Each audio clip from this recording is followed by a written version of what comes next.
మార్కుల కోసమో ర్యాంకు కోసమో విద్యార్థులు కాపీ కొట్టడం మనకు తెలుసు. మరి రాష్ట్ర ప్రభుత్వం కాపీ కొడితే వినటానికి విచిత్రంగా ఉంది కదూ. అవును, ర్యాంకింగ్ కోసం చంద్రబాబు సర్కార్ కాపీ కొట్టింది. Is of doing business ranking కోసం ఏపీ సర్కార్ అడ్డదారులు తొక్కింది. ఏడాది కాలంగా తెలంగాణ అధికారులు కష్టపడి తయారు చేసిన ఆన్లైన్ అప్లికేషన్లను నిస్సిగ్గుగా ఏపీ సర్కార్ చోరీ చేసింది. చివరకు తెలంగాణ అప్లికేషన్స్లో ఉన్న అక్షర దోషాన్ని సైతం మక్కీ కాపీ కొట్టారు.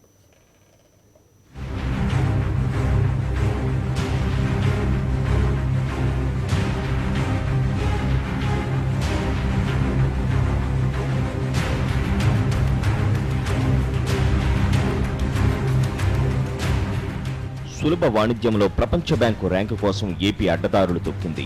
తెలంగాణ అధికారులు కష్టపడి రూపొందించిన ఆన్లైన్ దరఖాస్తును మక్కీ కాపీ చేసింది. దానిని తమదిగా చూపిస్తూ కేంద్ర పరిశ్రమల శాఖకు సమర్పించింది. ఈ వ్యవహారాన్ని పసిగట్టిన తెలంగాణ అధికారులు ఏపీ చోరీపై సైబర్ క్రైమ్ పోలీసులకు ఫిర్యాదు చేశారు. ఏడాది కాలంగా తమ అధికారులు కష్టపడి రూపొందించిన ఆన్లైన్ దరఖాస్తును ఆంధ్రప్రదేశ్ నిస్సిగ్గుగా చోరీ చేసిందని పేర్కొన్నారు.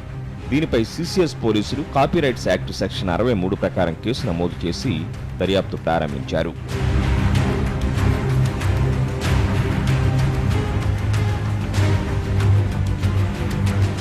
ఇక అంతర్జాతీయ పెట్టుబడులు, వ్యాపార అనుకూల వాతావరణం కోసం అమలు చేస్తున్న విధానాలను ప్రామాణికంగా తీసుకుని ప్రపంచ bank ease of doing business ర్యాంకులను ప్రకటిస్తోంది.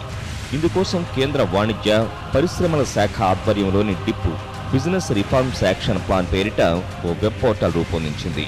ఈఓడిబి ర్యాంకును ఆశించే రాష్ట్రాలు డిప్ సూచించిన 340 ప్రశ్నలకు ఆన్లైన్లో సమాధానాలు సమర్పించాలి.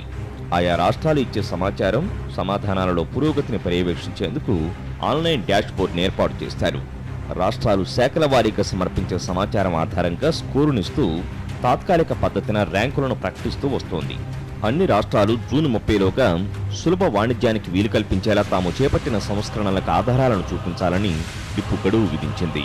జూన్ 28, 29 తేదీల్లో వెబ్ పోర్టల్లో సాంకేతిక సమస్య తలెత్తడంతో ఆధారాల సమర్పణ గడువును జూలై 7వ తేదీ వరకు పొడిగించింది. జూన్ 30వ తేదీ వరకు చేపట్టిన సంస్కరణలకు ఆధారాలను మాత్రమే పరిగణలోకి తీసుకుంటామని స్పష్టం చేసింది. న్యాయశాఖకు చెందిన commercial court fee and process fee online payment దరఖాస్తును తెలంగాణ ప్రభుత్వం జూన్ 28న డిప్ వెబ్ పోర్టల్కు సమర్పించింది. ఏపీ సర్కారు జూన్ 30 అర్ధరాత్రి వరకు అంశానికి సంబంధించి ఎలాంటి సమాచారం అప్లోడ్ చేయలేదు.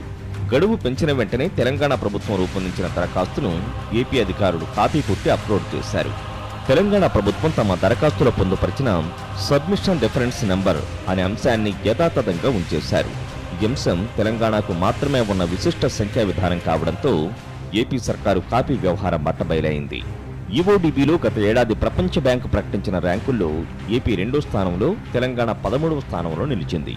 దీన్ని సవాలుగా తీసుకున్న తెలంగాణ ప్రభుత్వం శాఖల వారీగా సంస్కరణలను చేపట్టింది.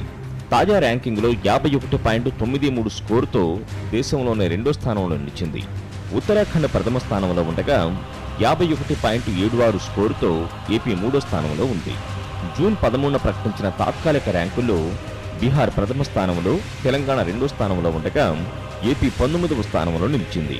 తమ సమాచారాన్ని కాపీ కొట్టడంతో ఏపీ 3వ ర్యాంకుకు ఎగబాకిందని తెలంగాణ ఆరోపిస్తోంది. రాష్ట్ర ప్రభుత్వం ప్రవేశపెట్టనున్న పారిశ్రామిక ప్రణాళికలు, పరిశ్రమల వివరాలను కొందరు అధికారులు ఏపీకి చేరవేశారన్న సమాచారంతో మంత్రి కేటీఆర్ పరిశ్రమల శాఖ కార్యాలయాన్ని ఆకస్మికంగా తనిఖీ చేసి ఉద్యోగుల పనితీరును సమీక్షించారు. మెరుగైన ఈఓడిబి ర్యాంకు కోసం ఏపీ సర్కారు అడ్డదారులు తొక్కిన తీరుకు సంబంధించిన ఆధారాలను అధికారులు వాణిజ్య పరిశ్రమల శాఖ మంత్రి కేటీఆర్కి అందజేశారు. దీంతో ఈ వ్యవహారంపై కేంద్ర వాణిజ్య పరిశ్రమల శాఖ మంత్రి నిర్మలా సీతారామన్కు కేటీఆర్ లేఖ రాశారు. ఏపీ కాపీ వ్యవహారానికి సంబంధించిన ఆధారాలను లేఖతో పాటు జప్తు చేశారు.